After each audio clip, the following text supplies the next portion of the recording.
तो यूट्यूबर एल्विश यादव की मुश्किलें लगातार बढ़ती जा रही हैं। सबसे पहले इस वक्त की जो बड़ी खबर आ रही है वो आपको बता देते हैं। एल्विश यादव कोबरा कांड में सबसे बड़ा खुलासा हुआ है। सूत्रों के हवाले से ये बड़ी खबर आ रही है। जहरीली पार्टी के कोडवर्ड जो है वो दरअसल सामने आ चुके हैं। जहरीली पार्टी का कोडवर्ड किंग, सूत्रों से ये बड़ी खबर आपको बता रहे हैं। नवभारत के पास कोडवर्ड की पूरी डिटेल्स जो है देखिए वो मौजूद है। सूत्रों के हवाले से बड़ी खबर हम आपको बता रहे हैं किस तरह से कोडवर्ड्स दिए गए थे इस जहर को, उससे जुड़ी हुई बड़ी खबर जो है वो टाइम्स नाउ नवभारत के पास है। एल्विश यादव जो लगातार यहां पर फरार चल रहे हैं, पुलिस के रडार पर हैं। नशे के इन सौदागरों का कोडवर्ड जो है वो अभी डिकोड हुआ है। आपको हम ये बताएंगे कि कौन कौन से कोडवर्ड्स के इस्तेमाल से इन जहरों का यहां पर प्रचलन किया जा रहा था, उनका इस्तेमाल किया जा रहा था, अलग अलग जगह उनको पहुंचाया जा रहा था।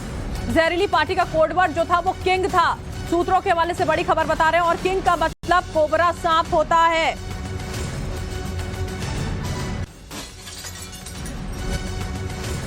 और सांपों के जहर का कारोबार कैसे होता था, क्या थे जहरों के कोड नेम, आपको डिटेल से हम जरा बताते हैं किस कोडवर्ड का क्या मतलब होता है वो जरा अब आपको हम यहाँ पर समझाते हैं। ये देखिए कोड था किंग और इसका मतलब क्या होता है समझिए। कोबरा सांप का जहर उसका कोड हुआ करता था किंग। इसके अलावा देखिए व्हाइट किंग कोड है और जिसका मतलब है जहरीला पाउडर या फिर जहर के जो कैप्सूल्स होते थे वो। इसके अलावा वाटर किंग मतलब सांप के जहर की कुछ बूंदें, आप समझिए जरा। इसके अलावा कोड किंग 24 जिसका मतलब था सांप का डंक। ये सारे वो कोडवर्ड्स हैं जो डिकोड यहां पर हुए हैं। सूत्रों के हवाले से बड़ी खबर ये आती हुई उस पूरी पार्टी को लेकर।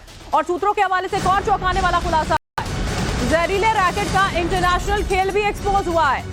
थाईलैंड से बाकायदा सांपों की तस्करी की जाती थी। ज्यादातर सांप थाईलैंड से लाए जाते थे। बांग्लादेश नेपाल के रास्ते ये तस्करी जो है वो यहां पर की जाती थी। ये बड़ी खबर इस वक्त की हम आपको बता रहे हैं किस तरह थाईलैंड तक तार ये पूरे के पूरे जुड़े हुए हैं। आप इस बात से समझ पाएंगे कि ये पूरा का पूरा रैकेट किस कदर फैला हुआ था।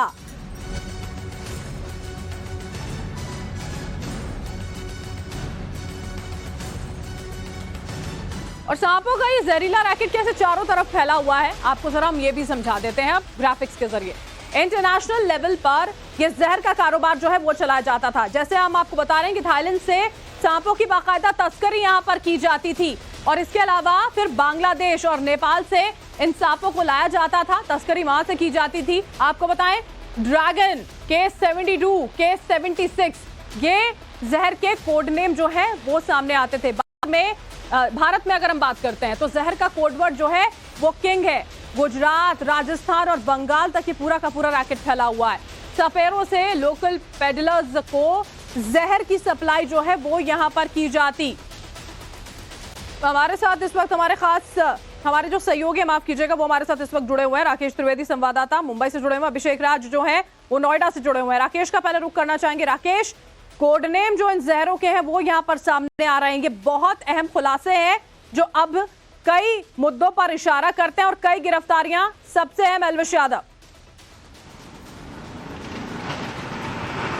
जी निश्चित तौर पे देखिए जब से ये जांच शुरू हुई है इसके बाद में इस जांच ने अलग अलग राज्यों के अलग अलग शहरों में जो नार्कोटिक्स कंट्रोल ब्यूरो है, एंटी नार्कोटिक्स सेल है, दूसरी जो खुफिया एजेंसीज हैं, इनके कान खड़े कर दिए। तब से ही ये जो जांच है वो शुरू हुई। अब तक की जांच में ये चौंकाने वाले खुलासे हुए जिसमें जैसे कि आप बता रहे थे वो डोमेस्टिक नेटवर्क का खुलासा हुआ, इंटरनेशनल रैकेट का खुलासा हुआ और साथ ही साथ खुलासा हुआ इन कोड नेम्स का। कुछ जो ड्रग पेडलर्स जो इंटरसेप्ट किए गए उनके पूछताछ में और ये जांच में ये सामने आया कि किस तरीके से ये अलग अलग कोडवर्ड्स का इस्तेमाल करते थे ताकि जांच एजेंसियों को चकमा दिया जा सके। इसके अलावा जो बॉलीवुड कनेक्शन है, मुंबई की मायानगरी का जो कनेक्शन है, इसको लेकर के कई सारे सवाल जो है वो एजेंसीज एल्विश यादव से पूछना चाहती है। नोएडा पुलिस जो है वो एल्विश यादव से जानना चाहती है और यही वजह है कि वो सरगर्मी से एल्विश की तलाश कर गई है। फिलहाल एल्विश कहाँ है ये किसी को नहीं पता। बताया जा रहा है कि एक दिन पहले वो मुंबई में बिग बॉस के सेट के बाहर नजर आए थे, उसके बाद मुंबई के अंधेरी वेस्ट के एक होटल में थे, वहां से उन्होंने कल दोपहर 2 बजे चेकआउट किया। एक सफेद रंग की गाड़ी में वो मुंबई से रवाना हुए। सूत्रों के मुताबिक वो मुंबई छोड़कर के किसी दूसरे राज्य में गए, लेकिन वो कहाँ हैं इसके बारे में अब तक किसी को नहीं पता।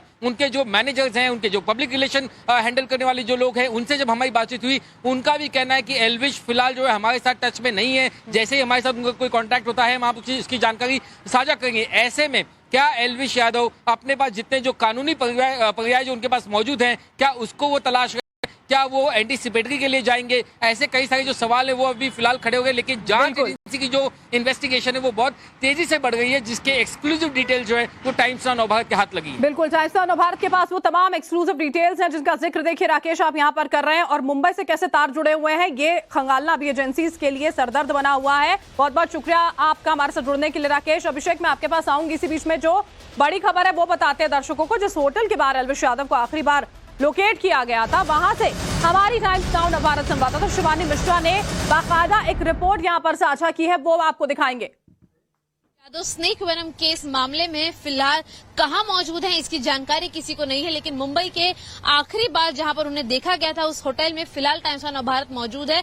तस्वीरों के जरिए मैं मुंबई के अंधेरी स्थित इस होटल की तस्वीरें आपको बताऊं तो साफ तौर पर आपको बता दें कि यहाँ वो आखिरी बार रुके थे। होटल के कर्मचारियों ने हमसे बातचीत की और बातचीत में उन्होंने इस बात को कंफर्म किया है कि उन्होंने कल यहाँ दोपहर में चेकआउट किया था होटल में। वो अलीबाग से लौटने के बाद एक दिन स्टे कर यहाँ से निकले हैं। कल ही उनके पूरे मामलात में उनका नाम सामने आया है कि किस तरह से वो जहरीले सांपों को पहुंचाते थे पार्टियों में, रेव पार्टीज में। हालांकि ये दायरा और बड़ा इसलिए हो रहा है क्योंकि बात मुंबई की है और कई ऐसी पार्टीज में कई सारे बॉलीवुड के सेलिब्रिटीज, कई सारे दूसरे इन्फ्लुएंसर्स और यूट्यूबर्स भी मौजूद होते हैं। तो क्या इनमें अन्य लोग भी शामिल हैं जिन्होंने इस वेनम को खुद कंज्यूम किया है या फिर उन्हें पार्टियों में लाने में एल्विश की मदद की है? इन सारी बातों पर फिलहाल नोएडा पुलिस की भी जांच जारी है। देखना यह होगा कि एल्विश के साथ और कितने बड़े नाम स्नेक वेनम केस में शुमार होते हैं। मनोज अलवाई के साथ शिवानी मिश्रा, टाइम्स ऑफ भारत के लिए मुंबई से। और पुलिस सूत्रों से एक और बड़ी खबर एल्विश यादव पर आ रही है, वो भी बता देते हैं। कॉल डिटेल्स खंगाली जा रही है नोएडा पुलिस की ओर से, सूत्र बता रहे हैं 5 आरोपी जो गिरफ्तार किए गए हैं उनसे पूछताछ की गई, जिसके बाद एक्शन हुआ है। पूछताछ के बाद एल्विश से सवाल जवाब किए जाएंगे, ये बड़ी खबर आपको बता रहे हैं। 5 ऐसे लोग हैं देखिए जिनको गिरफ्तार किया गया, पूछताछ उनसे की जा रही है। एल्विश अभी भी फरार है, उससे पूछताछ की जाए, उसको लेकर अभी जो गिरफ्त में ये 5 शख्स हैं उनसे सारी चीजें जो है वो खंगाली इस वक्त जा रही है। अभिषेक हमारे साथ जुड़े हुए, उनका रुख करते हैं। अभिषेक, कॉल डिटेल्स जो है देखिए वो खंगाली जा रही है नोएडा पुलिस की ओर से। नोएडा पुलिस को शक है कि ये तार बहुत लंबे मुंबई तक जाकर जुड़े हुए हैं और वो तमाम पार्टियां जिसमें एल्विश पिछले कुछ दिनों में शामिल हुआ होगा, उन सारी चीजों को खंगाला जा रहा है, जांच पड़ताल उनकी की जा रही है। अभी तक क्या जानकारियां?